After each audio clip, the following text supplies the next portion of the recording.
दोस्तों, आज का इम्पॉर्टेंट वर्ड है कोलैप्स। कोलैप्स का क्या मतलब है? आइए सीखते हैं आज की इस छोटी सी वीडियो में। कोलैप्स मीन्स गिर पड़ना, देर हो जाना या जवाब दे देना।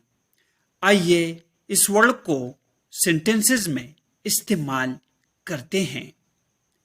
The crying child ran to his mother and collapsed in her arms.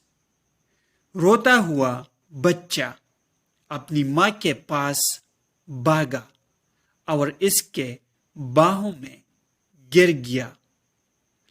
Viewers, channel को सब्सक्राइब करें और वीडियो को लाइक और शेयर जरूर करें। Thanks for watching this video.